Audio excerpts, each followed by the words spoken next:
It's the Audible with Joshua Cole Allen, live on Bucks Report.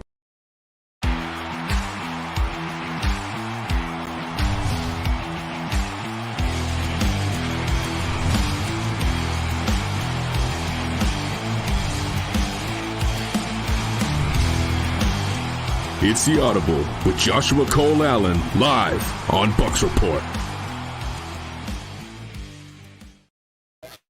Welcome to the Audible. I'm your host, Joshua Cole Allen, with a special edition here. We're live at Chuck Lager's American Tavern down here in Wesley Chapel at the Wiregrass Mall. Guys, make sure you get out here. They got the Lightning game going on right now. The Lightning are up. They've got all sorts of drink specials, food specials, so come on out here. Great establishment right here. Lots of shopping to do, too, during the daytime, but come on out here to Chuck Lager's American Tavern. Great food, great drinks, great fun all the time. I think I stole that from what's that? Whatever that place is. But we're going to get right into it here. We got our guest waiting on. We're going to bring him in 1 second. Right now, we're just going to go up to the kickoff and run through some of these things. So let's go with it.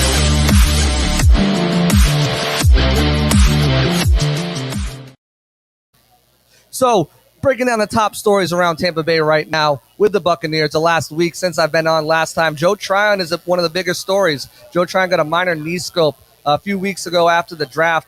He was held out of rookie mini camp. Talking to Bruce Arians over this past weekend, he says Joe Tryon's going to be ready to go come mandatory mini camp. Maybe sooner than that, OTAs, but they probably won't rush him. They want to make sure he's 100% when he comes on the field because he should be playing a big role on special teams. Another guy who's getting a knee scope or just got a knee scope this week, Antonio Brown. I know I've been barraged by fans. When's Antonio Brown signing being official? When's it coming official? Well, Bruce Arians on the Pewter Report podcast finally shed a little bit of light on that. Antonio Brown had a knee scope. To clean up some of that knee, he missed 2 games in the postseason against the Saints and against the Packers. So a little knee scope. Once he's clear and healthy and can pass the physical, that signing should become official. The question with that is, with only about $3 million and still 3 of their first 3 draft picks assigned, and Antonio Brown, and whatever small moves they make, how are they going to free up the money? Because you want to have a couple bucks left over just in case of emergency things. Going around the league, going around the Bucks, also going on there. Jalen Darden, the 4th of the rookies to sign his contract. It's a 4-year deal, standard 4-year deal. He's locked and loaded. Guy's going to come in here, be a great special teams player, fight for that 6th wide receiver spot with Justin Watson. Looking at him at minicamp on Saturday, he's just as advertised. Explosive off the line, put the ball in his hands, very elusive, can make people miss. The guy's going to be a real player, I think. Another one of these later round guys like a Tyler Johnson last year that they just found a diamond. Whether Chris Godwin sticks around, AB sticks around, he's going to be a good player to have on the squad for sure. They also, after rookie minicamp, they signed 4 players off the who came in and tryout, and that was tight end Jarrell Adams. Recently played with Houston, but also had his best season with the Giants. They brought in Troy Maine Pope as well, a running back. They also brought in cornerback Antonio Hamilton, and Hamilton is a guy who actually played against the Buccaneers in the Super Bowl on special teams with the Chiefs. He came in here, had a really good camp. That cornerback spot, man, it's going to be tough because they've got a lot of good players there. They got Herb Miller, Antonio Hamilton. They drafted Chris Wilcox, brought in Nate Brooks. There's a lot of good players there at that cornerback spot, and I'm going to ask the next guest, about these moves. They're bringing in the safety because they brought in another safety as well, Curtis Riley, after adding Raven Green, after Andrew Adams left in free agency. And they still do have Javon Hagan. But it seems like they're loading up at specific spots for depth pieces and for special teams. So we'll see how that all shakes out. But one of the draft picks that they did have, Robert Hainsey's been playing almost specifically at center. Which is kind of shocking because obviously he played his entire career at right tackle, bounced in at the Senior Bowl, played a little guard, played a little center. Talking with Bruce Arians, he thinks he can play all 5 positions, left tackle, right tackle, center, both guard spots. So what they're doing right now is they're training him in these mini camps, OTAs, rookie mini camp at center until, getting him reps there so he can play all 5 spots, which I thought that was really fascinating. I thought he'd bump more into guard, maybe play center. But the fact that Bruce thinks he can play left and right tackle in the league speaks a lot to him. He had very great things to say about all the offensive linemen, including Sedarius Hutchinson, who I think is going to make this team as an undrafted free agent. I really like him as well. A couple other tidbits that came out from that Pewter Report podcast. Bruce Arians dropped a little knowledge that there's already a joint practice set up between the Tennessee Titans. Last year they had one set up to go against the Jags. Obviously, COVID happened and that got scrapped, but it's going to be interesting too to see what they do with these preseason games, because normally you'd have four, and the third one is normally a dress rehearsal. The fourth one you play, the bottom of the roster guys, let them get the looks. Maybe someone will claim them off waivers. But with only three, do they treat that second game as a dress rehearsal? And that's what makes this Tennessee Titans joint practice so much more important, because you're losing that fourth game. So it's going to play a good role into this team's development and, coming and gelling together, going against an opponent, not only in a game, but at practice other than yourself. And we saw last year they were doing a lot of hitting, much to the coach's chagrin, on each other. But we'll get to one more thing, and then we're going to get out. Then we'll get to our guest. The Bucks hosted the first session one of their Women's Summit for careers in football. Just an amazing thing they're doing. The whole Glazer family, their ability to recognize and hire minorities and hire women, and then that goes down to Bruce as well.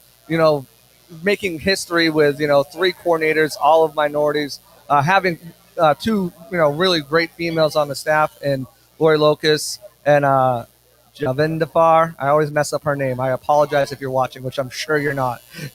So it's just amazing what they do. And this is the first of many. I know Darcy Glazer said she wanted to do a lot of these. They're going to have a lot more. The first one was hosted by Chris Collinsworth. But I mean, it's just it's an amazing thing to do, to get more women involved in football. And that's the goal there. And one last thing. I know I said one last thing before, but Devin White is an animal. I'm not going to – there's no other way to put that. Devin White is not of this earth. The guy ran a 4.37 40 on pavement in shoes against three other wide receivers today for Bleacher Report. He ran against Miko Hardman, Justin Jefferson, and Henry Ruggs. Ran a 4.37, came in third place. These guys were all running on turf with cleats and everything like that. He beat out Justin Jefferson, probably the offensive rookie of the year last year. I mean, he just was amazing. And Henry Ruggs and Miko Hardman, we know their speed, ran 4.2s, I think. But just for Devin White, a linebacker, 50 pounds heavier, to go out there and run a 4.37 in shoes on pavement when these guys are running what they ran on turf, just absolutely insane. But with that being said, I'm not going to leave him waiting anymore. Let's get into it. Inside the Huddle with Jake Arians.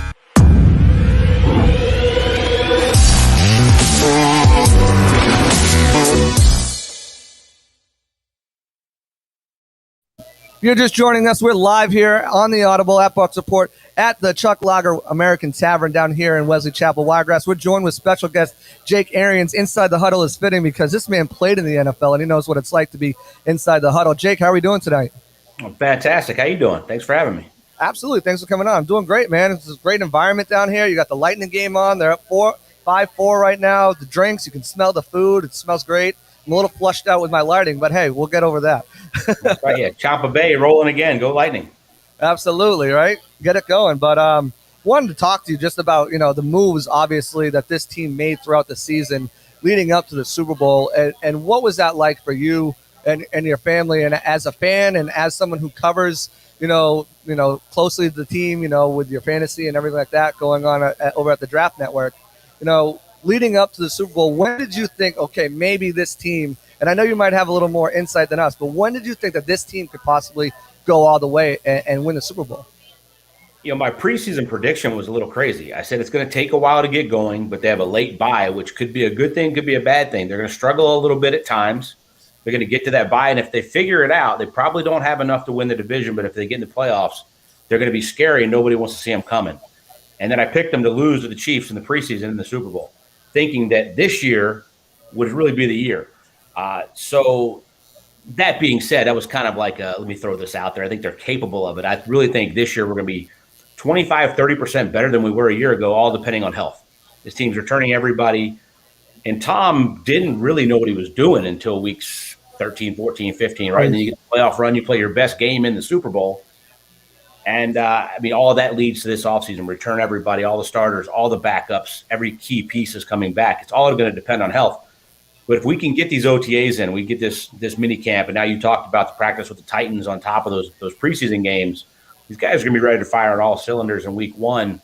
And last year is like I really just – we came out as halftime of the Falcons game. We're down 17-0. And then Tom goes nuts the second half, 330 yards, 31 points, whatever it was, and never looked back. We know what we're capable of, but we still haven't played our best game, including the Super Bowl. That was the best game we played last year, the most complete. I think we have that more than that in the tank. Yeah, I mean, you look at this team and what they were able to do, and I thought that I circled that late bye week. I was like, Gronk, Brady coming down from New England, they played their best ball in December. It's a late bye week. If you can make it there and, readjust, self-scout, be able to look and see, okay, this is what we did, this is what we need to do, exactly what they did, and made it all the way to the Super Bowl. I thought they had a chance to go there, but again, like you, I thought next year would be the year. And to hear, Tom's comments too, that, we're going to be, you thought we were good this year, wait till next year, to have a complete off season together. And I mean, it was kind of delayed a little bit by him, having to get that knee scoped out, but still, I mean, I think the verbiage, the ability to add a guy like Giovanni Bernard to add some more of his wrinkles, because we saw some, like we were talking last night on Locker Room, we saw some like Durant calls, which is a New England play, more, and a lot of play action. So to be able to use Bruce's playbook and have Brady put his wrinkle on it, and then Byron put his own twist on it as well next year, while everybody knows each other and going in with a full training camp, it's just, this team could just, like you said, be 20 to 30% better on offense alone. I mean, that's really the key, right? Is Brady learning the offense, digesting it, and then saying, okay, this is what I'd like to add to it. This is where I'd like to throw this wrinkle in there, instead of just trying to digest it, learn it, spit it back out in the huddle, go execute it. Is now being able to take that, elaborate on what he did for 20 years in New England, throw a wrinkle in there, him and Byron get together and be able to run that. And that's where this offseason is so critical. And getting these guys together in this offseason, getting OTAs in, getting those practices they missed last year. It was great that they were throwing over at Berkeley Prep, but there's no coaches there. There's nobody coaching them on what's going on. Tom was coaching guys on how I like this route run, but not necessarily in this concept of this play. That's so key coming up. I mean, I think you're going to see leaps and bounds from Tom. As good as he was last year, it was one of the best years of his career. I think you're going to see even more than that. Yeah, I mean, the potency of this offense, and if you get a guy like O.J. Howard back, and I know your father talked a lot last offseason about running 12 personnel, the looks we can do out of 12 personnel, and that was before Leonard Fournette and, before Shady McCoy, and now Shady didn't play it as well. Leonard kind of regressed from, especially catching the ball. You got a guy like Giovanni Bernard back there, or Fournette can come in and be playoff Lenny and catch the ball he can. With both those tight ends out there, both the wide receivers out there, and a guy like Lenny or Gio, like, good luck. Where's it going? Because Gio you're so multiple, right? I mean, with a guy that can run like OJ, if he comes back 100% off his Achilles, you're technically in 12, but Gronk can kill you down the seam. OJ can still kill you deep with that size. Yeah. Oh, and by the way, Mike and Chris are out there, or you could throw a wrinkle in there and throw Scotty and Darden out there. I mean, who knows? You can get really, really creative what you want to do. The biggest thing I think you said was bringing Gio in, one of the best third down backs in the league. Phenomenal picking up the blitz. Is not the biggest guy in the world, but phenomenal picking up that blitz, knowing the nuances of blitz packages, throw his face in there, catches it all the time, the run after the catch ability, just the nuances of being a pro's pro. And then the other thing I love that you said is getting playoff Lenny back. Leonard was good during the season, but he became playoff Lenny with Rojo having an injury, and then he became Lombardi Lenny. He was even better in the NFC Championship and the Super Bowl. If Leonard Fournette comes out in week one with Rojo being healthy, who's a superstar, in my opinion, and he just needs to break out. He's still so young. You're loaded everywhere. You just added more depth. Gio was just another huge piece of the puzzle. Yeah, and then they went into the draft, too, and, they really didn't have any needs. I know I've heard some whispers that if a certain running back was there, I know everyone was stomping their feet, but a certain running back there, they were really going to take him, like really considering to take him, not just a running back, but a wide receiver. Both of those guys were off the board, but, they were looking to add any way they could to not only this offense, but special teams. They ended up going with Joe Tryon in the first, who I really like a lot. I think he's going to come in here and, his ceiling is through the roof, We obviously didn't see him play last year, but from everything that we've heard from working out and, on his own and trying to fix some of those mental errors, whether it be, just taking an extra step and wasted body movements he's been working on. I can't wait to see him in mini camp and, OTAs and stuff if he's action and then training camp, because I think this guy could be a real player. But, man, it would have been interesting if they got one of those two offensive players on this team as well. I mean, my big thing was take whoever's available to help you win the Super Bowl again next year. Say it was ETN, the running back you're talking about. He then fills a need with Rojo and Fournette both being free agents upcoming. You're not going to be able to re-sign everybody again if they win it again. So that this draft was key for filling those pieces. I love Tryon. They were really big on him. He blew him away in this pro day. 6'5", 260. He can run. He can bend. That's the big thing. He can bend. And then what a better opportunity for him to sit behind Shaq and JPP, be able to go in there fresh, show that athleticism. You know, Todd Bowles is going to have a package and scheme up all three of them being in there together. But you can take a 17-game season now and you can give JPP a little bit of rest here and there. Tryon can go give him some plays off. And then what a thing for the Bucs to add a guy that's 6'5", 260 and runs like that on special teams as a first-round pick. I mean, you can't – there's not a lot of first-round picks that are like, oh, yeah, coach, put me on special teams. I'm good with that. Tryon's like, coach, put me on and go crack some skulls. I just want to get on the field and go play for this team. I mean, that's huge. When you could add players like that want to go to the Hainsey, you were talking about in the pre-show, play all 5 positions, but at the Senior Bowl is a right tackle, 3-year starter right tackle, 2-year captain at Notre Dame at the Senior Bowl. Hey, can you go in and play center? We're lacking. Yeah. Most guys are like, no, my agent said don't do that. Yeah. Comes in there, plays center, blows the Bucs away with what they saw in the versatility. Play both guard positions, can get you out of a game if you ask to play tackle, and is doing a hell of a job at center right now. Those position flexibility guys, but guys that are willing to do whatever it takes to help the team. When you're talking about a draft and you have a lot of needs, that was a huge draft for me. Yeah, exactly. You just said it. If you don't have a lot of needs, how are these guys going to make the club? And not only how they're going to make the club, how can they contribute? Now, hopefully you don't need Hainsey to step foot on the field, you know. Tryon is a different story, you know, sub-rushing and stuff like that. But another guy you hope that doesn't see the field at all is a guy like Kyle Trask. And you mentioned it, you know, with Tryon, you know, you're able to sit back and learn from Shaq and JPP. Well, Trask is in heaven right now because not only does he get to learn from the GOAT, but also we know your father is a quarterback whisperer. But not only him, it goes beyond him to Clyde, to Byron, to Tom Moore. These are years and years of coaching and playing and experience that he's going to get from every which way. And, man, his ceiling might not have been the highest in the draft, but his floor is pretty – I mean, if your dad loves Blaine Gabbert, give him a couple years with Kyle Trask. I think he's going to love him just as much. I mean, we love Kyle. Again, he blew him away at his pro day. He throws with a lot of touch. In his pro day, he showed he could make all the throws, and the arm strength was plenty enough. And then people want to knock him because he was throwing to big-time pro NFL guys. Well, that just means when you get to practice, you can throw to bigtime NFL guys. Who really cares that Tony and Pitts were superstars? People knock Tua for it. Well, we can do the same thing. Same thing with Mac Jones. Same thing with Trask. Love him. And if he's smart enough, but I'm sure he is, he's a gym rat. He wants to go soak all this up. He might not get it from Tom because Tom's Tom. Yeah. But Blaine Gabbert knows this offense really well. And you mentioned those other guys between Byron and Clyde. Tom Moore's forgotten more football than half those guys can remember. Yeah. And that's saying something because they're all pretty damn good in their own right. But Tom Moore is the GOAT of assistant coaches in NFL history. So there's a lot of stuff to be able to sit back, watch, bounce questions off those guys because he's not going to get a lot of reps. Blaine's going to be the backup. But he's going to sit there. He's going to be able to talk to those guys and really soak a lot of that in. I mean, I think that's just huge for his development. Yeah, and then you know, it was a controversial pick. A lot of fans were like, "What are we doing here? What are we doing?" I tried to tell them. Was it though? My whole thing is if you put a South Carolina jersey on him and not a Florida Gator jersey, it's not controversial. It's a home run for 64. At 32, it would have been controversial. At 64, it's not even close to controversial if he doesn't play for the University of Florida. If he's not a Gator, the fan base doesn't care. It's a unanimous home run. I'm 100% convinced of that. Yeah. It is a weird dynamic when you throw this Jameis, Florida State, Trask, Florida mix because the people that still want to love Jameis, even though he's gone and he was solid while he was there, aren't going to like this kid because he's Florida State. If he had a South Carolina jersey, I think it's a home run pick. Yeah, I mean, there's some controversy there, though, which I don't understand. And I've been trying to tell the viewers here because I spoke with them at the pro day and said, Byron came down. I'm like, Byron came down. He's going to Florida to what? Okay. And then I started hearing whispers. All there. I started hearing whispers. I'm like, okay, they really liked it. I had him in the third. I should have had him in the second. But 64 basically is the third. Yeah. I mean, and the other thing is Bucs fans are used to being a second-round pick. Yeah. That's the fifth pick of the second round, not the last pick of the second round, right? I mean, that's 64 solid. Like you said, it's not a lot of risk because the floor is really, really high.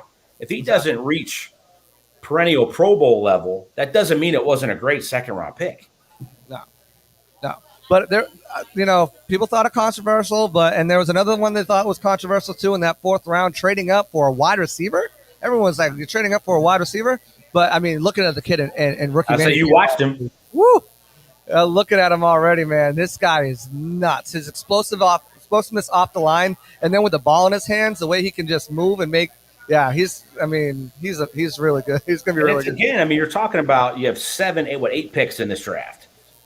You got rid of a couple to move up and take a guy that you think is going to be able to make your team and play for you in the future. So all these picks were not for now.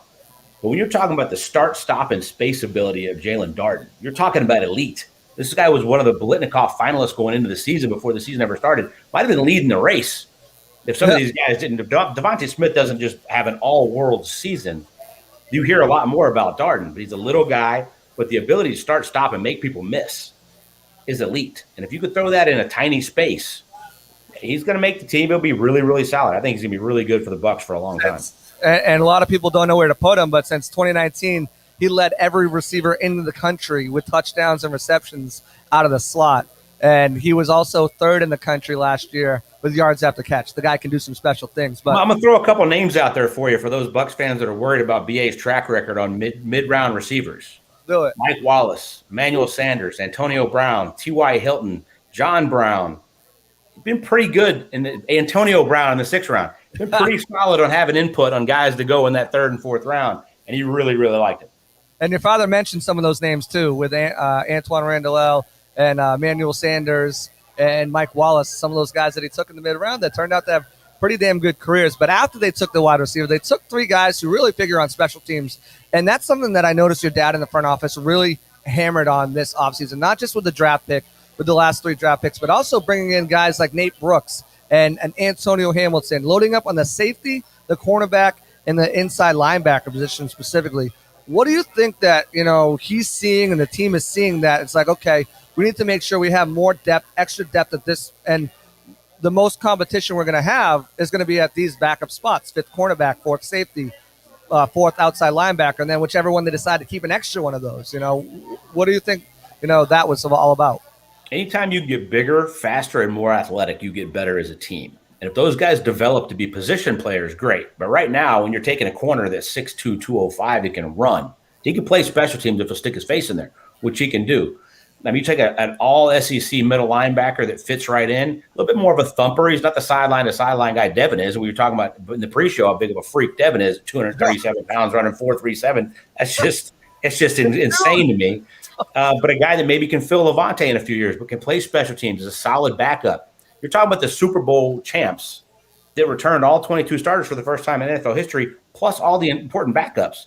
It's not like there was a lot of spaces to fill here, and I could easily see 5 or 6 of these guys making the team, which from this draft would be incredible to me. I thought maybe 3. I thought by the time we got to the 4th rounder, I didn't know who they were going to be able to take. I thought Jason did a hell of a job in the draft, adding pieces that could be backups, but they're all tall, fast, athletic guys that have played at big-time places. Yeah, the thing that kind of got me was then he goes and adds veterans. He goes and adds Joe Jones from Denver. He goes and adds Raven Green from Green Bay and Curtis Riley, who started all 16 games for the Giants. He goes and he gets Nate Brooks and now Antonio Hamilton to go with those young players, a second-year guy like Javon Hagan, Herb Miller, filling in those two linebacker spots. And with really one spot each, maybe he keeps 2 at one of those positions, maybe a 5th safety or a 5th inside linebacker. But, you get kind of hyped about these draft picks. I love Grant Stewart. And I mean, KJ Britt, your dad said it. The guy's a football player. He's smart. Yeah, and so is Grant. Grant Stewart is a freak, man. You're talking about a dude that flies around, makes plays, isn't the biggest guy in the world. There's guys in the Hall of Fame with those same exact credentials we're talking about right now. Undersized football players. I mean, Zach Taylor comes to mind. We're talking about undersized middle linebacker that just flew all over the place and made plays for a long-ass time. And you got to give him props for the hair.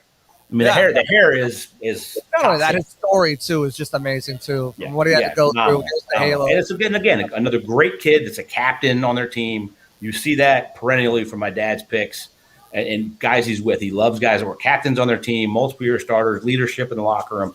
All that says just you fit the culture that you've already built. And you put guys that are going to go in that locker room, not be too big, not be too small, fit right in their position groups in their rooms, on the defense, on the special teams, and be able to contribute right away, but not take away from anything that's already in that locker room.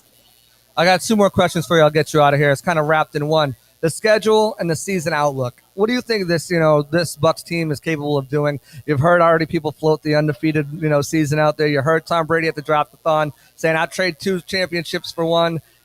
They won a Super Bowl at home. What more can you do by going, undefeated? But where do you see how many losses? What's the outlook for them? Do you think, let's say everyone stays healthy, relatively healthy, and the guys that don't can come back or whatnot, and what do you see with this schedule? Where do you see them following up? Wins, total losses, and can they go back to back? Or go for 2? Go for 2.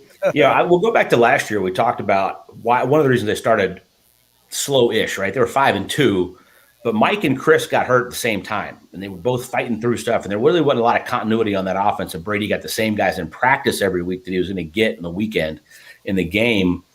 I love the start of the season. It gets a little tough with 3 straight road games. You come out of the bye, and it's a pretty tough stretch. You got a couple tough ones in December, but there's really not like a murderer's row that you have 3 or 4 brutal weeks. Now, they got to go on the road for 3 weeks twice, but they just proved they can do that in the playoffs. I mean, if everybody stays healthy and this team's gels like it was last year, I don't know why that wouldn't be the case. I don't think it's off the table to talk about undefeated season. I won't, just because it'll make my anxiety level go a little bit batshit in the meantime, if that's even possible. But I mean, I think they're going to be number 1 seed in the NFC. Honestly, I'm not sure who can really rival that. If they stay healthy and everybody else stays healthy, they're their best team. You're talking about a top 3 offense, might be the best offense if Tom really rolls. Top 3 defense, maybe the best defense. We just talked about, you just added to the special teams. And what a big signing that was, getting the kickers back after the year that the Suck-Up had. It was unbelievable, breaking records. I mean, it's all there. The coaching staff there, the continuity is there. You lose Antoine Randall as the only person on the staff that you lost when you could have lost both coordinators at one point. It's all on the table, but it's time to put up and put last year behind us. It's time to move on to this year. Let's go do it. I think repeating is definitely the goal. Repeating undefeated, it's freaking Tom Brady, man. How are you going to tell him that he's not going to do it? I quit betting against Tom a long time ago. Yeah, same here. From being from New England, and Tom we trust is the saying.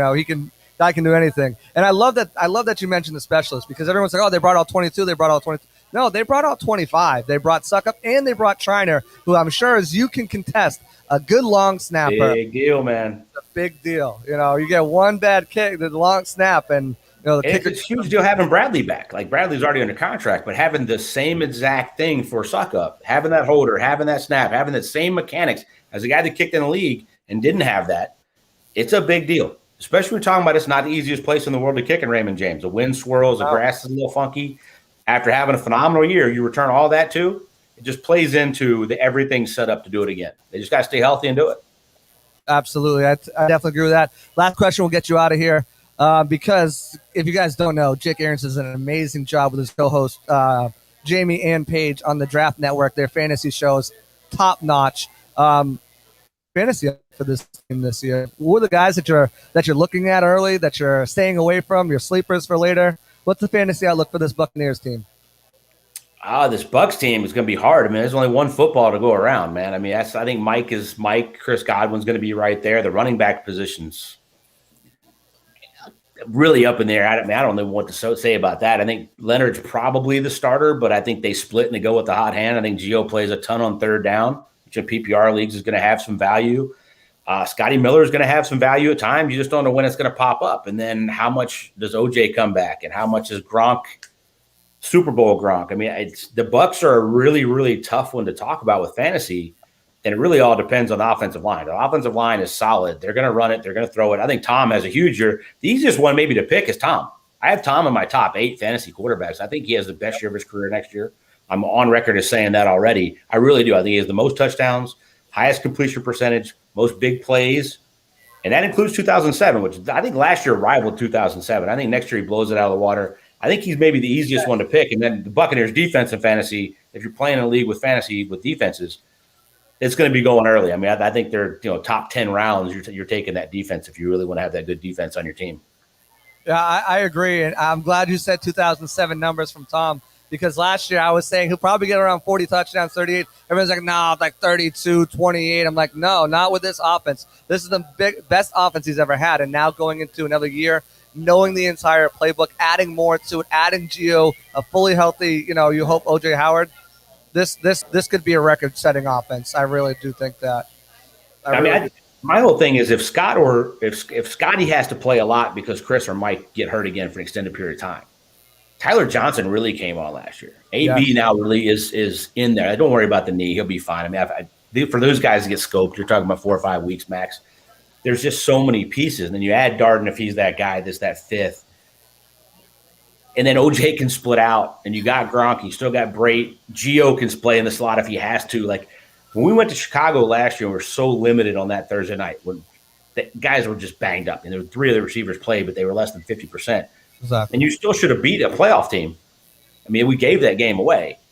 I think next year we're even more prepared to be able to put guys into play immediately if you have those injuries. And you're not playing a 17-game schedule, and the goal is not the regular season. It's the Super Bowl. So exactly. I think they're as prepared as they could possibly be. Jake, I want to thank you so much for your time coming on here, talking some Bucks with us, talking some fantasies, breaking down kind of some of your thoughts, some of your dad's thoughts too, what he was thinking, taking some of those guys. Always a pleasure. Go ahead and promote yourself real quick. Where can they find you on Twitter? What content you got going out there? So I know you're always putting out good stuff. Yeah, Jake B. Arians on Twitter and everything on the Draft Network for TDN Fantasy. Awesome. Jake Arians, everybody. Thank you so much for coming on. Hey, look to speak with you soon and have you on again. Thanks, bud. Awesome. Guys, there you go, Jake Arians. And if you're just joining us now, we are at Chuck Lager's American Tavern. It's Audible Live. We're going to go into our halftime segment with Mr. Jacob Charnow of the Hard Count Podcast. So let's talking. Let's get into it.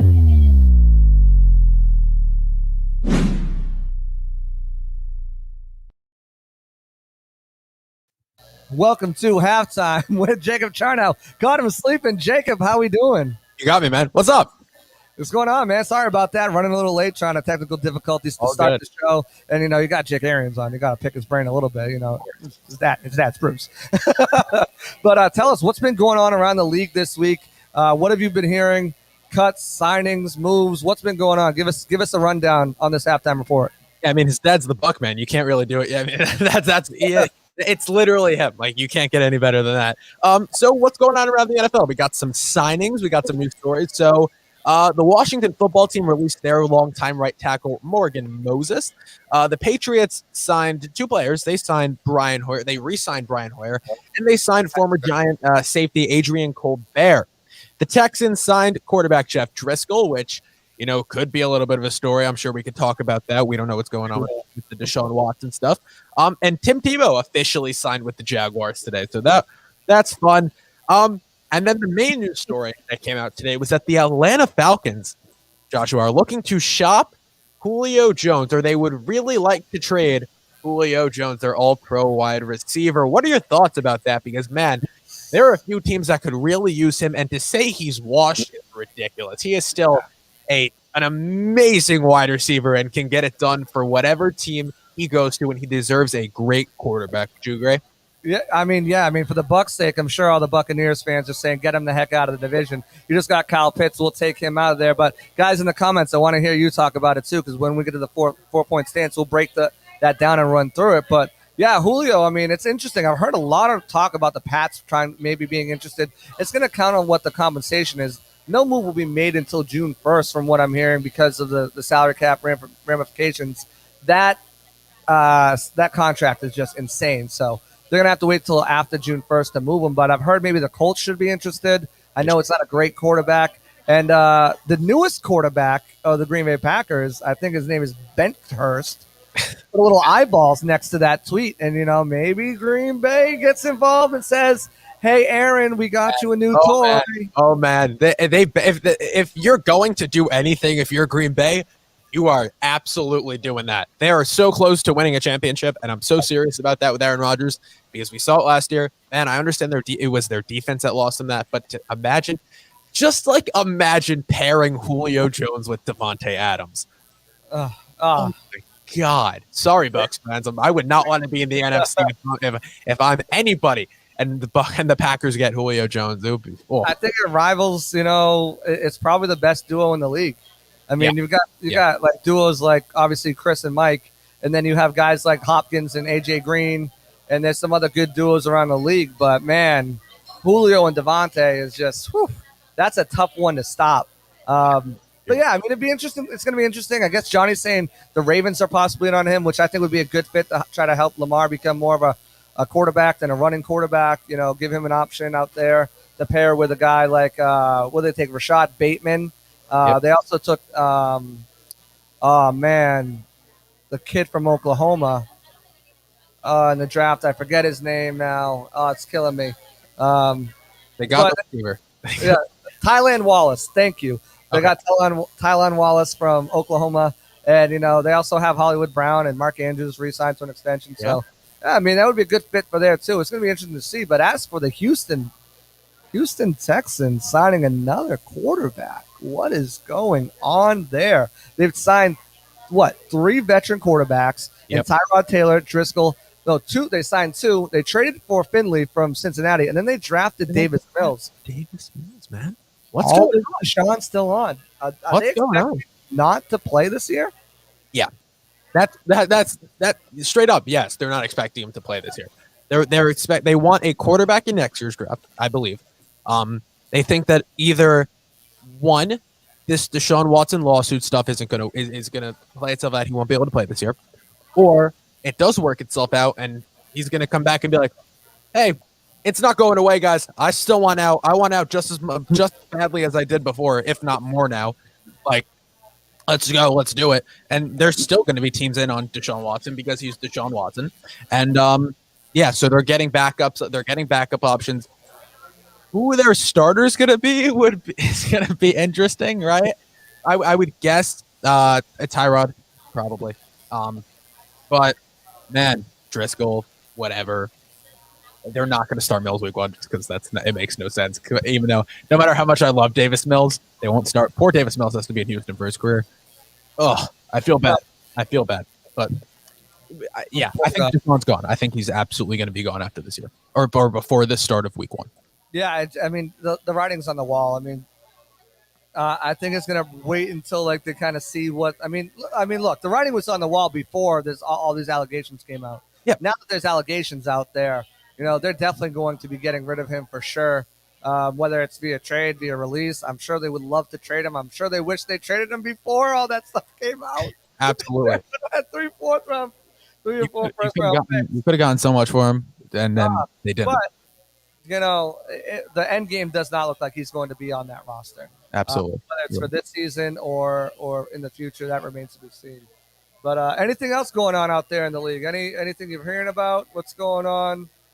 Not really. I mean, some Bucks news. I mean, the Bucks will be practicing with the Titans. That's interesting. There's going to be some combined practices there. I think you'll get some good reads. You guys get to go up against AJ Brown, one of the top receivers. You get to go against that offense, there's some great coaching in that offense, and that front defensive line gets to go up against Derrick Henry. So it's certainly a great team to be practicing against. You really get a feel, and then you get a preseason game against them as well, I believe.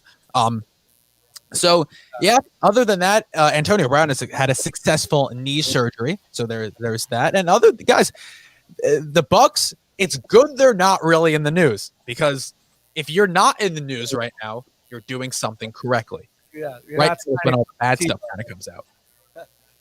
You're not signing Tim Tebow. Well, talk to me about that for 1 second. And I know you got to get out of here, but how do you think the Tim Tebow experiment's going to go?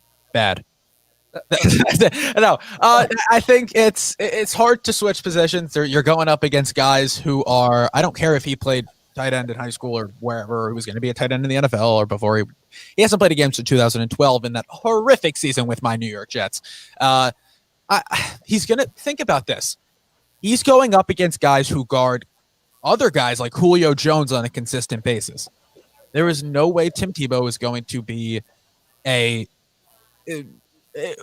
don't want to say not successful, because if he's if he's even kind of okay, people are going to flip out about it. But I think it's not going to be great. I really don't. I don't think he's going to be a relevant player to this Jaguars team next year. It's just kind of a name that they're bringing in, and whether or not he even makes the team is another story. Yeah, I think it's more of a culture thing. Help Urban Meyer establish the culture. But after that, I mean, who knows? I mean, they have crap for tight ends on there right now. I think they would have O'Shaughnessy and Luke Farrell, who they just drafted, I think out of Duke or maybe, I don't know, North Carolina. I have no idea. That's how much he was on my high on my board when I was looking at tight ends. But I mean, hey, he's got an opportunity. Who knows? We'll see. The biggest thing, and I heard Rob Ninkovich of the Patriots, like, he said if I'm a defensive end and they're gonna have Tim Tebow try to block or something like that, you're telling me this quarterback's gonna try to block me right now? This quarterback? Oh, I'm having fun with that. I'm gonna have fun. I'm gonna have fun.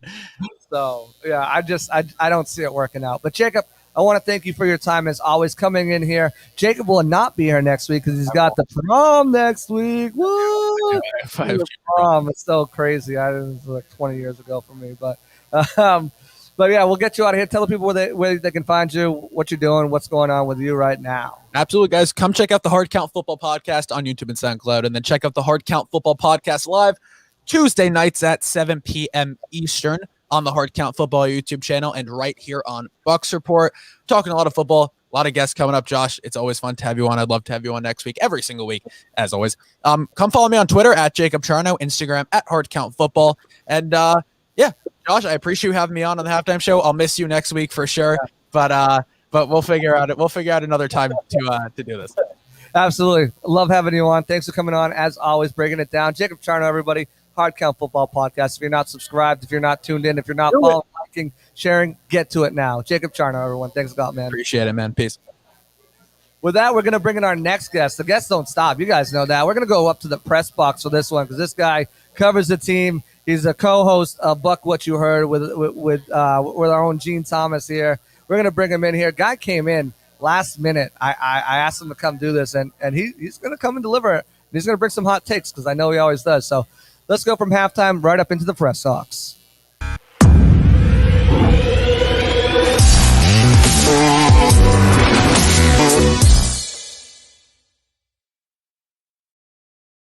And if you are just joining us, we are live here at Chuck Lager's American Tavern in Wesley Chapel at the Wiregrass Mall. Get down here. Great food, great drinks. We've got a tie game here between the Lightning and the Florida Panthers. Who would have thought, at the end of the season there with those two quick losses against Florida, a lot of people were questioning, what would happen. And so far, it's been all Lightning all the time. But we got a pretty close game right now, right here.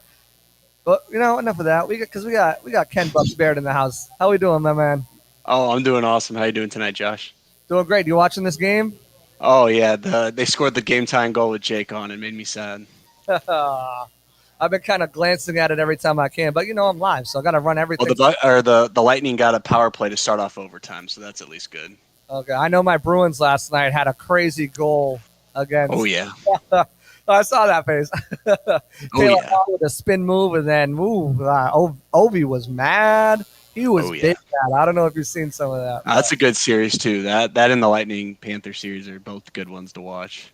Absolutely. So I kind of talked about to Jake, and I like to ask some new guests on the show, but that whole Super Bowl run. When did you think, man? Because obviously going in that bye week, 7-5, two tough losses, the Rams, the Chiefs. What were your thoughts, going to that bye week, and then after that, when did you realize, Taki mushrooms, this is gonna happen? Oh, yeah. No, so to start off the year, I had to be the one to convince Gene about the whole Tom Brady thing. A lot of people forget that this time last year, Brady's arm's dead. He's overrated. I was the guy saying he still had an arm left. When I was with Peter Plank, I was writing that, he was my number one target. I didn't think it was realistic, but once he got here, obviously it all worked out. But to start off, I mean, it was a rough go at first. And then that bye week couldn't have come at a perfect time. They still came out of it a little bit slow against the Vikings, and then that second half against the Falcons, I think, is when things just started, clicking, coming together.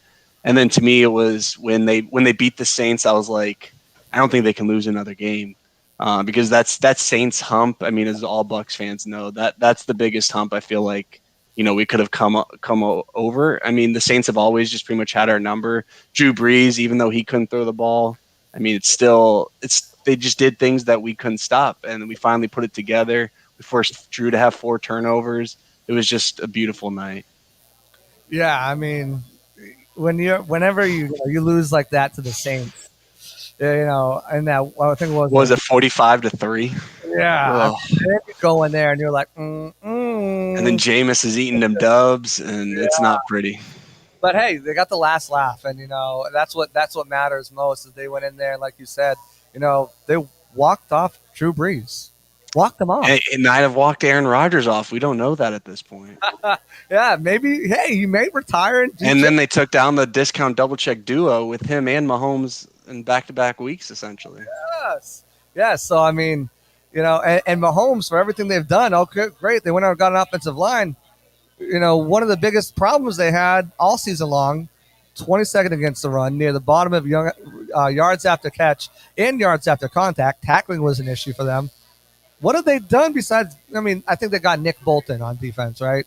But besides that, a rookie, you're going to rely on a rookie inside linebacker. You still haven't done much at the cornerback position. Haven't given Chris Jones any help on the line. That Chiefs team, man, they might be great on offense, but there's some good defenses in that conference, and obviously in the NFL with the Bucs being right there. Oh, for sure. And I mean, everyone's overreacting in terms of the national media. I feel like with the Chiefs retooling their offensive line, which they have 4 or 5 new guys coming in this year, and offensive line's all about chemistry. So their offensive line's not exactly going to be clicky, ready to go. Kyle Long has been retired for the past 2 years, and he's going to be heavily relied on. So we don't even know who their right tackle is even going to be at this point. And I thought Mitchell Schwartz, when he was healthy last year, he was a top 5 right tackle. Then you had Eric Fisher, probably was playing at a top 10 left tackle level.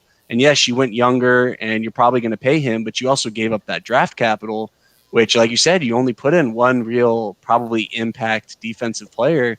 And so you're going to rely on Chris Jones. You're going to rely on Tyrann Mathieu, but, one injury to them, it might be kaput. Yeah, and I mean, you compare that to what the Buccaneers did this year is they brought everybody back, and then they went out and got competition for every position that they didn't have, a spot at. They had, Jack Cichy wasn't really the guy, got injured. Deion Buchanan kind of whatever. So inside linebacker behind Kevin Minter was a spot. They went out, draft 2 guys, bring in 2 more vets. 5th cornerback, they lose Ryan Smith. So what they do, they draft 1, brought in 3 vets, or 2 vets. All of them that play special teams at a high level, or at least, I mean, some coming from college to the NFL, they excelled in that role, at least at the college level. So one would think they would at least be adequate in the special teams role in the NFL, which is special teams was a big problem for the Bucs, not outside of the kicking game. I mean, just that Saints game alone that we mentioned earlier, they had 2 really nice kick returns, one that got called back from a holding. Yeah. So I mean, like that could have been the turning point in the game for the Bucs. Yeah, I mean, so that's I mean, how can you get better if you're bringing your defense, you're bringing your offense back again? Everyone wants to say another year with Brady and the receivers and the system and the playbook, but another year in Todd Bowles' defense. I mean, these guys going to be playing. You saw how much freelance that Todd Bowles let them do. And it resulted in 3 interceptions in a row for Sean Murphy-Bunting, throughout those games. Well, how much more? Well, Devin White. Oh, yeah. How about those turnovers that people – I mean, Devin White, I mean, he's a splash guy, but he's never been the turnover guy. That was Levante David's role, and he pretty much had those 3 turnovers in those consecutive games. Missed a 4.37 in shoes on paper. Oh, my God. Don't even get me started on that. He's 4'4", he's like 240 pounds rocked up, running 4.3. 50 pounds heavier than all of those wide receivers. I cannot believe that, man. That was. He's a video game player. Oh, yeah. I mean, that's exactly what he is. I mean, strength, speed, size, lateral quickness. The guy can just do everything. It's insane. But, in that draft, they added to this defense. They went out and got Joe Tryon. And I really like Joe Tryon, and I know I watched some of the Loose Cannons draft thing. You said Joe Tryon, and then right after that, you see Jake just go. Jake. If you watch the clip, that's part of one of the clips is what I got you. And then the Devontae Smith. But, I mean, what are your thoughts on Joe Tryon? I mean, obviously, a lot of people around Tampa Bay were enamored with him. He was the guy in almost everyone's final mock draft, including my own. Joe Tryon, what can he do? What can he bring? What have you heard, and what did you see in college? Yeah, I mean, he's not there yet, but, we also have a good, wealth of talent in that, University of Washington defensive line. Obviously, we have Vita Vea, Joe Tryon. He's that guy who can he has that potential to show different, what I would call like, a 5-tool prospect. I mean, he's not Mike Trout by any stretch of the imagination, but he has that ability to be good to elite in like, those 5 different traits. He's got the size, he's got the length, he's got the speed, he's athletic. He just needs to, piece some things together, but, who better to learn from than JPP and Jack Barrett to, fine tune those skills. But in the meantime, he's a guy who's going to be running down, kickoffs. He's going to be running down punts. That's going to keep. I mean, I don't think people realize that Sean Murphy Bunting, Jamel Dean, and Carlton Davis were playing special teams throughout the playoffs and the late in the season. So we need guys like to play special teams, and we've already talked about the inside linebackers, but let's give JPP and Shaq Barrett some rest throughout games, so that way when they come to the postseason, they're not tired or injured. We know JPP was playing on a bum knee for pretty much the entire year and rarely practiced. So let Joe Tryon, let I almost said Carl Nassib, Anthony Nelson, let them spell them a little bit, keep them fresh, because I know everyone's freaking out about the perfect season. I think this year you're going to be able to count the Bucs losses on one hand. So if that's a top 1-2 seed, I think you got to be perfectly happy with that. And then, I think a lot of people are going to overreact to the Bucs playing a lot of zone. They got to stay healthy. Like, they can't afford a Carlton Davis injury. They can't afford a Jamel Dean injury. They can't afford an Antoine Winfield Jr. injury. So, play back, let the offense put up 30, keep teams, under 20. That should be the goal. You shouldn't have to play each game to win 50-0. That shouldn't be the goal for this team. Yeah, and you saw what they did in the playoffs, and I was preaching it throughout the playoffs, is they played New England-style defense almost. Bend, don't break. Give them everything underneath. And then when they get in the red zone, hold them to a field goal. And you clamp down, yep. And that's what you saw out of that defense, and I said it. I mean, the Washington game was the outlier, right, because they didn't have Devin White. But, well, I think a running quarterback goes into that too. The Bucs have struggled against running quarterbacks. I mean, they took away the best player, the best 2 players almost, in each one of those games. They said, okay, the Saints, we're going up against them. Kamara and Thomas aren't beating us. Beat us with everybody else. Beat us with Cook. Beat us with Sanders. Beat us with whoever else you got for scrub wide receivers. They couldn't do it. They went into Green Bay. They said, okay, we're taking Adams and we're taking the running game away. Beat us with Tanyan, Lazard, and MVS. They got their yardage. They got some, and Devontae Adams still got, 6 for 70-something, whatever. Still got some catches, but he didn't break anything. It wasn't a Devontae Adams game. They went in the Super Bowl. They said, you know what? We're taking Tyreek Hill away. And you know what? We're going to take Travis Kelce away for the most part, too. And so we had a sizable lead. And then, go ahead, find Travis Kelce. But, that's what they did. And they said, hey, we're going to give you the yardage. We're going to stop you. We're going to clamp down, like you said. And that's what's going to happen. And I think we're going to see a lot more of that this year, with the offense being much, as Jake Arians said, 25 to 30%, even better, more effective and more efficient than we did last year. But if you guys are just joining us now, this is the Audible live here in Buck Support. We're at the Chuck Lager's American Tavern here in Wesley Chapel in the Wiregrass Mall. Get down here. Great food specials, great drink specials. We're in overtime right now, guys. We got overtime going on. But I also want to talk about some of these other guys in that draft class. Kyle Trask, where did you fall in the Kyle Trask? Because, like I said, I've been preaching it since the pro day that they really like the kid. I didn't think they'd take him second round like him. I thought they maybe try to move up in the third to grab him, but hey, they took him the second. And I think my philosophy is, especially when you have this quarterback room, and not just the quarterbacks, the coaches, you always want to be developing quarterbacks, even if it becomes a high-end quarterback. The Patriots did it. They turned Jimmy G into a second. They turned Jacoby Brissett into Philip Dorsett. They turned Matt Castle into a second. They've been able to turn guys into picks, whether it's later, earlier, whatever, or players to help them. So I'm all for it. Oh, yeah, no, with me, Kyle Trask, I thought maybe, like you said, it was probably a round too early for my liking, but I think Jason Light knew what was going on in the draft. I mean, we saw 2 quarterbacks come off with the next 4 picks after Trask. So, he got his guy. The more you read about Trask off the field, makes you like him more. This guy was a backup in high school to a really highly touted recruit, didn't complain, didn't transfer schools. Still got a scholarship to Florida, and then, through circumstance and Felipe Franks injuries, got his opportunity to the point that Felipe Franks had to, transfer away. He's not the toolsy guy, but then again, neither was Tom Brady. So I think the best thing for Trask is I don't think you should see the field at all other than preseason games this year. Let's see where he's at next year. In the meantime, Ryan Griffin, It's probably going to be QB4, at least on a depth chart. And, maybe if he's practice squad eligible, if not, he's going to be that guy that the Bucs, or if anything were to happen to Brady or Gabbert, is going to be right there. Trask, I think, is just going to sit at QB3 the entire year. Let's see what he looks like next year. Time to learn. I think it's a great situation for Trask. If I'm Trask, I wouldn't want to be anywhere else. Yeah, I agree. And it's all going to depend on the practice squad rules, right? If they can have a veteran guy in there, I think that's where Ryan Griff ends up. I don't think he wants to leave this team, and I think he'll stick around on that. But yeah, I mean, yeah, he's a QB3 right now. Obviously you heard it again on the Puta. Is that what? Oh, the Pat McAfee Puta. The Puta.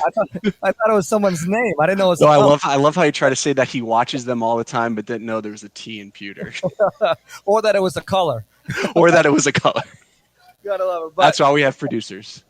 Exactly, but no, I mean you heard Bruce say that he thinks Blaine Gabbert is the most underrated quarterback or player, not even quarterback, underrated player in the league.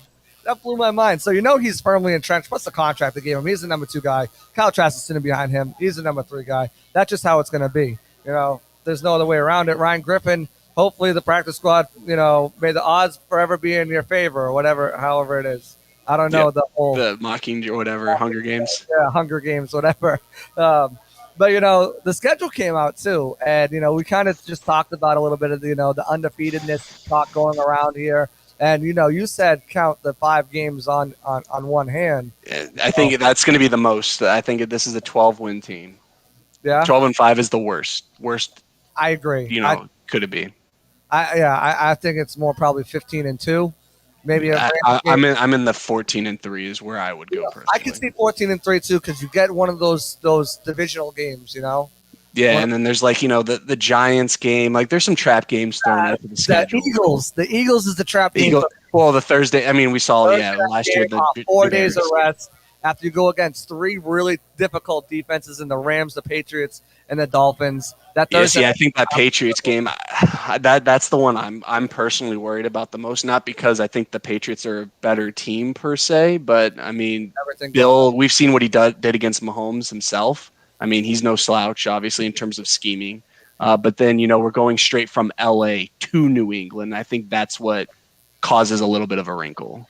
And Bill knowing the entire book on. I think having Bruce Arians, flavor kind of messes with that, because it's not like Bruce Arians was playing Bill Belichick, a bunch. Yeah, that's true. That is true. That's going to be interesting to see how they do it. Do you think they go back to the Super Bowl?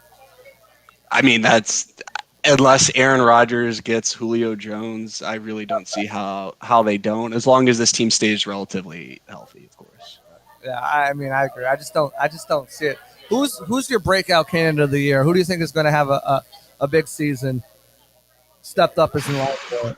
Oh, I think Antoine Winfield is going to get some turnovers. I think that was the one thing missing from his game. I mean, Jeremy Chin got a lot of love because of his, tackling and sack totals.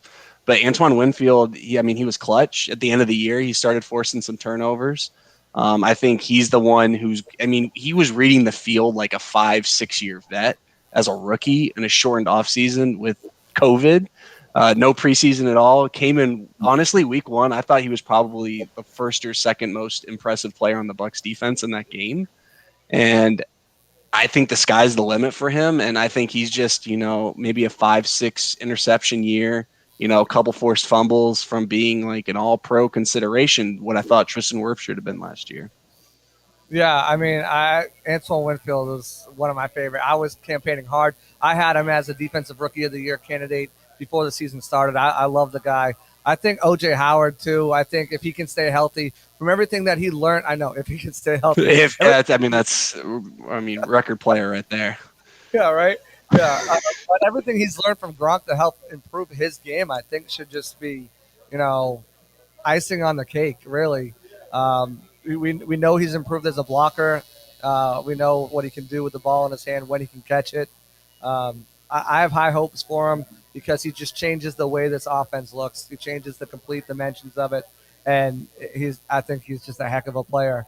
But obviously, him and Gio, I think Gio is going to be be on the field a lot more than people think. I think he's going to be clutch more than stats. I think there's going to be like 3 or 4 games this year that Bucs fans are going to be really happy that he's on the roster. Oh, absolutely. I totally agree with that. All right, well, I want to thank you, Ken, for coming on, especially at such short notice. Go ahead and promote yourself. Where can they find you? What are you working on? Where are you at? Oh, yeah, man. Obviously, find me on Buck What You Heard on YouTube and then also on Twitter right here at Bucks_Barrett. Always talking Buck stuff, so feel free to always reach out to me, and I'll follow you and, have that back and forth with you. Yeah, Ken, I want to thank you for coming on here. Great stuff. Also, yeah, Buck What You Heard. The guy's great on that with Gene, too, so make sure you guys check him out over there as well. But thanks for coming on here, especially at such last minute. I appreciate you. And, guys, KB, everybody. Happy to be here. Later. Have a good night, everyone. So there you guys go. Another guest in the books. Before we get to our next segment, just a little quick update. It's 5-5, 15 minutes down in overtime. The Tampa Bay Lightning are making some good shots, making some good possessions, but it's really anyone's game at this point, as they say in overtime. We're going to go to the segment of the show, which is all for you guys, the 4-point stance. I'm going to run through some of these comments. I'm going to throw the caller line up there, throw the link in the chat. If you guys want to come on here, ask me some questions, just shoot the hay. It's your time. 4-point stance. Let's go.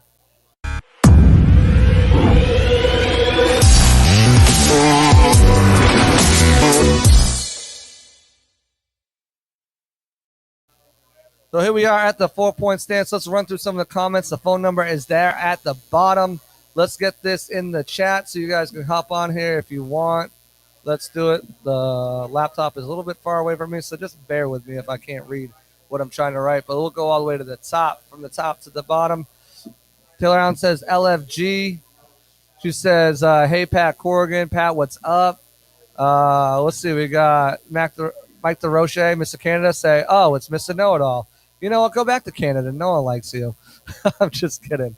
Is anyone else upset about, what does it say? OBJ gets credit for the catch and Antonio Cromartie made years before. No one cares about OBJ on this show. Hey, everyone. No, it's the same one. What else we got? Yo, what's up, champs? What's going on, Antonio? What's going on, Tim? So far, FSU, right? Talking about the quarterbacks. We got Ken Barrett, Scotty Miller, 2, round 6. Those wide receivers that Bruce picks up out of nowhere. Guys, I should have been reading these while I was doing it, but a lot of stuff going on here. So for FSU, Jameis didn't work. Testaverde didn't work. However, both those guys were supposed to take us to the great places and bombed. But Trask has no pressure. Just learn from behind the best and be ready. I like it. I agree. I like the Trask pick. I don't understand why some people don't. He really has no pressure whatsoever. You can just go out there and learn, and when it's time comes, time comes. Grant Stewart can possibly become the most relevant Mr. Relevant ever. Johnny, I agree. I mean, this guy, his 3 years at college, his last 3 years at college, he played weak side linebacker his sophomore year. His junior year, he played nickel safety, and he led the team.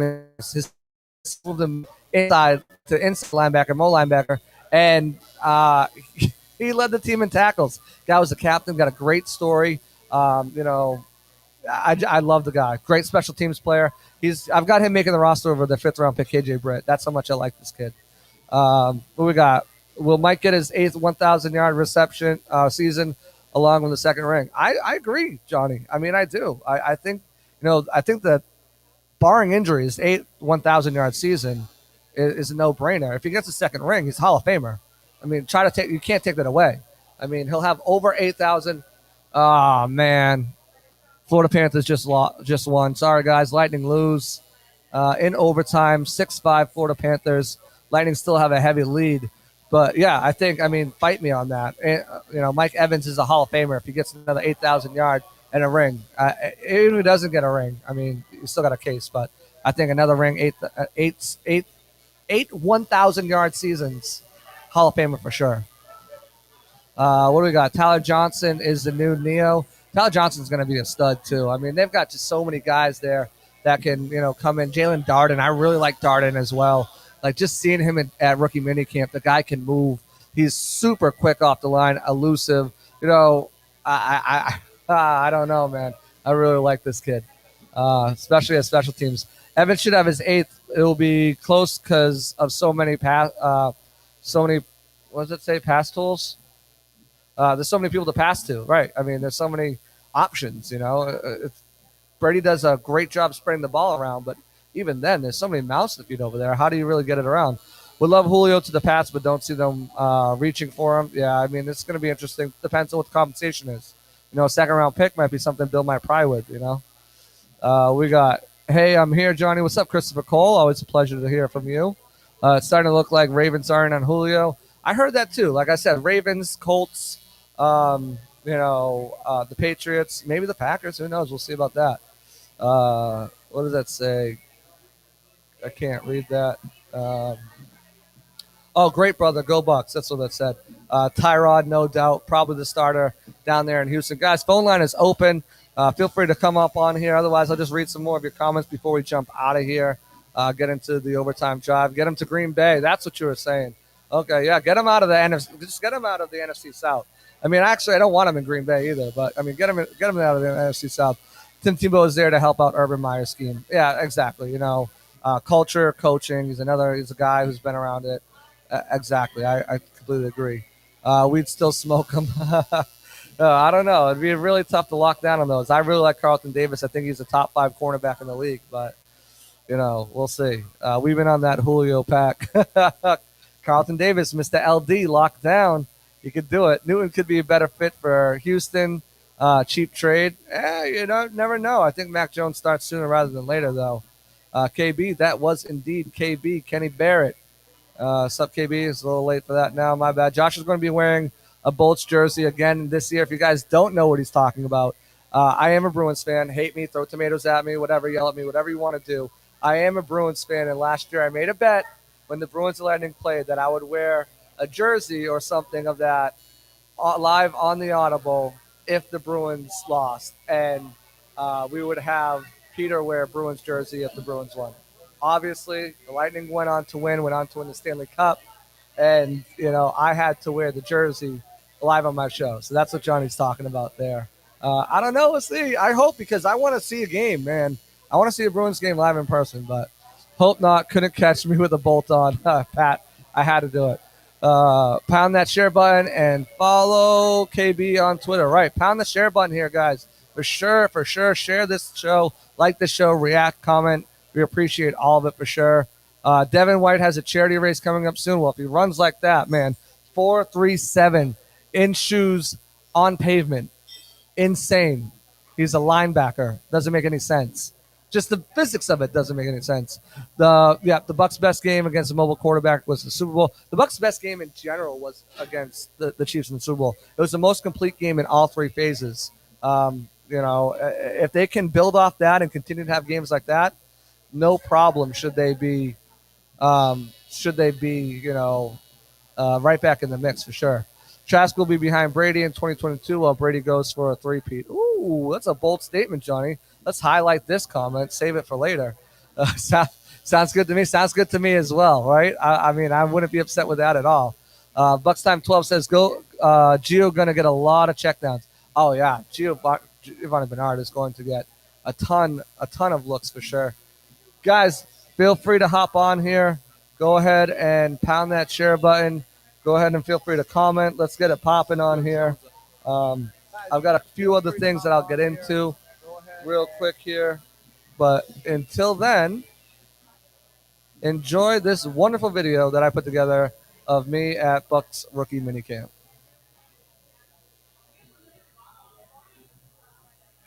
If I can get it to play. Can I?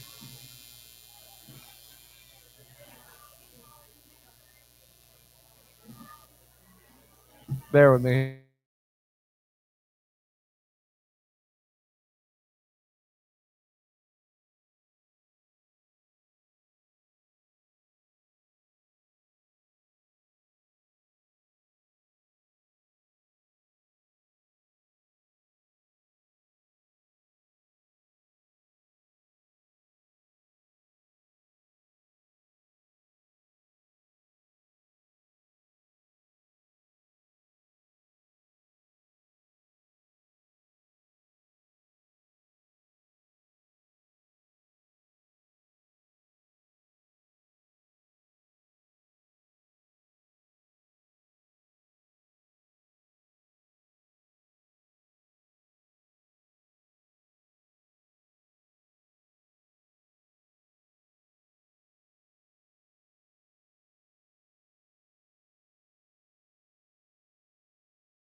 And we are back. Technical difficulties are amazing. So hold on. Let me just get back up here and start with some of those comments. I apologize for that, guys. Let's go. Here we go. Okay. JCA getting old and reading glasses now. no, no. I mean, I probably could use them, but no, definitely not. Who's your sleeper on D? Oh, I think Javon Hagan's going to make it as a fourth safety. I really like him. I think newly signed Joe Jones could take it. I have them keeping 5 inside linebackers. I have them keeping Joe Jones and Grant Stewart. Sleeper on D, though, I think Cam Gill has a good chance to beat out Anthony Nelson at that fourth linebacker spot. And not because I'm super impressed with Gill, but I think he's better on special teams. I know Anthony Nelson's really good as a run defender, but I mean, something I just don't see it with. I just don't see it with him. I don't know. Maybe they give him another chance, but we'll see. I think he's entering the last year of his deal, but also a guy who's never had a full training camp at all or anything to go through. I mean, he got injured his first 2 years, and then last year was the pandemic, so we'll see. But Cam Gill, I definitely like Hagan as well. Did you think the Bucs would bring in a DT or some other D lineman guys before the season? They might. I don't think so, though. I think they're really comfortable. Talking to Jason Light, I think he's really comfortable with the defensive line, and that's why they didn't draft one. That's why they didn't bring any in as undrafted free agents. The only guy they did bring in, they've switched him over to outside linebacker. So I think he's comfortable with this group. Maybe if some guy comes around, or I know Sheldon Richardson was mentioned in an article on Bucs Report. If, Sheldon Richardson's like, hey, I'll take a veteran minimum deal to come try to win a ship, go out and test the market. Maybe that happens, but I don't really see them going after a guy. Again, June 1st cuts will come soon, and end of the year, roster training camp cuts. Maybe they see someone else they like besides Pat O'Connor or Steve McClendon. But as of right now, I think they like the group they're working with. The biggest story the next season will be when Mike Evans and Brady really get in sync. Evans can be, the next Moss Gronk guy that Brady feeds the ball. I agree, and I think that you're going to see Godwin be the next Welker. He's going to be the next Welker, Julian Edelman guy who just piles up receptions and does amazing things out of the slot and is just able to play all over the place. I agree with that. I mean, Mike Evans does have Randy Moss ability, if you ask me, and with a full season. Remember, he was injured right away. Right off the rip, he was injured. He had flare up with, I think, what was it, his quad or his hamstring? One of the two. I mean, right off the get, he was never fully healthy from the start. Pat spent a ton of money on wide receivers already. Yeah, I mean, you look at what they have in the wide receiver room. It's, $32 million between the two. And then in the tight end room, I know Brate just took a pay cut, but I think they're still paying somewhere around $13 to $14 million in tight ends. So they're spending a lot of money on receivers, not just One moment, please. Should have played the Jeopardy music. Johnny Dean says, let's all get to the lobby. Let's all go to the lobby. Shut up, Johnny Dean. I thought you would answer with Hagan. He was one of your first interviews. Yeah, he's one of my guys. I still talk to him, on a weekly basis. I'm really pulling for the guy. They didn't, they brought a couple of safeties in after the fact, but I think they really like him. Bruce Arians specifically said, he's lost 10, 12 pounds since last year. He looks really good. He was really being a leader out there with the young guys, so it was refreshing to see that. I think he could definitely has a chance to make this roster and be, an impact player. Okay, we'll go to this one. I would love to see Richardson in Tampa. Can never have too many Samoans on the defense, right? I mean, it would be great to have him there. I think he would provide, a level of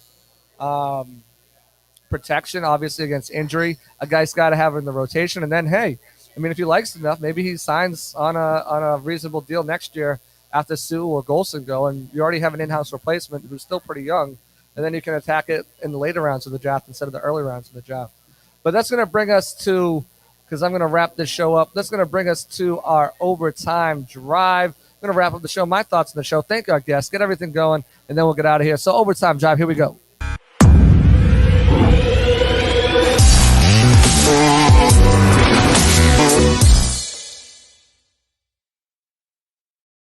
So my final thoughts on the show, on the night. First of all, I want to thank all of our guests. Jake Arians from the Draft Network. He got some good stuff. Always has some good insight. Give us some good fantasy stuff as well. I want to thank Jacob Charnow for coming on here. every Thursday, except for next Thursday. Little man's got his prom. Excited for him. Have some fun.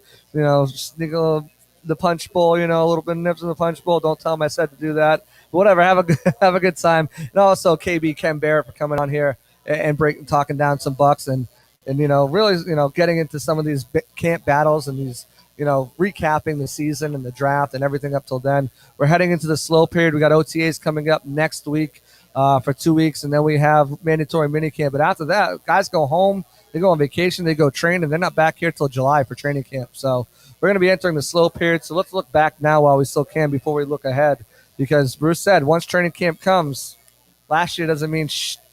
This is a brand new team. So I'm excited about that. Talking to Jake and Ken, this offense, I think, is one thing that a lot of us feel optimistic about is going to be that much better. Jake said, 25, 30% higher efficiency compared to last year, just because they're going to, you hope that they're all going to be healthy. The playbook is going to be down now for Tom. They're adding a new guy that really fits what Tom likes to do in Giovanni Bernard. So I think it's going to be a great wrinkle to add on to him as well in this offensive scheme as well. And also just talking about too, the season outlook. I mean, both of these guys don't think the Bucks lose more than 5 games.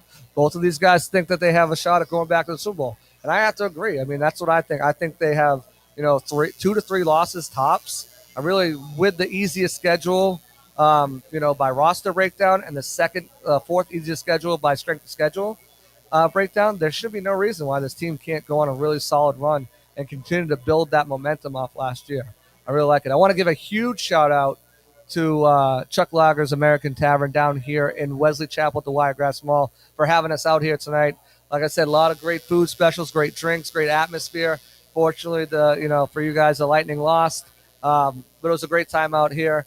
Definitely be back out here again for sure. But again, thank you guys for tuning in too, for commenting. We got to get some more of you guys calling in though. I want that to happen hopefully next week. Get some more callers in here. But thank you guys for commenting, keeping the show going, liking, sharing, and supporting Buck Support. I'm going to play us out here with a video clip of training camp, rookie mini camp, and then we'll get out of here. But thank you guys so much for being here. This is the Audible here live on Buck Support every Thursday night, making the right call, tuning into the Audible, making the right call, getting down here to Chuck Lager's American Tavern with some good food and some good drinks and good atmosphere. And guys, I will talk to you next week. Out. Joshua Colon of Buck Support here live at the Advent Health Training Center facility where Buccaneers rookie minicamp day number 2 will shortly get underway. Keep it right here at bucksupport.com and Buck Support Twitter for updates, sounds, and sights from day 2. We'll keep you updated, so stay right here.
forward. As for Haynes, you guys have been working at center. Is that a position that you really would like to see him fill in the regular season? Well, no, we're gonna training so that he's ready to go just in case. His position flexibility is amazing. You know, he's gonna play 5 spots. So, but center is a totally different bird. You learn the whole offense when you learn center. Snapping the ball, with, especially when you start getting Vita and guys like that on you, it's a little different challenge. So we'll train him there. We know he can play tackle. We know he can play guard. Staying on the offensive line, what have you seen early from Hutchinson that you like? Another big, active, strong-looking guy. You know, and I can't say that I'm displeased with any of those guys. They all look the part, and you know they can't wait to see them in pads. To say the truth. What would you say that Grant Stewart that you've liked so far in the last 2 days? He's obviously really, really smart. I mean, he's picked up about 3 positions already, and he's full speed as soon as that whistle blows. And that's the way he was on tape and the way he was in college. So it's exactly what we thought we were getting. How's the communication? Go back to the injuries. Jordan Whitehead, do we have an update on him? Is he ready for next minicamp? Yeah, he'll be. I don't know if I'll let him go, but he's looking really good. Josh McClellan here of Bucks Report, wrapping up day 2 of Bucks rookie minicamp. Trask had a good day throwing the ball. Javon Hagan was all over the place in the defensive backfield, and the Buccaneers got a lot of good work. Some good sound bites from Bruce Arians coming your way soon. Again, keep it here on BucksReport.com and Bucks Report Twitter for all your latest updates. We them Bucks, and we taking over. 31 teams, best look over your shoulder. We them Bucks. It's our time to shine. They ain't never gonna stop, and we on the grind, and we the Bucks. Our team is louder, putting fear up in the league, and they folding cower. We them Bucks, and we winning it all. The ship is in our backyard, and this year is ours. We the Bucks. We the Bucks.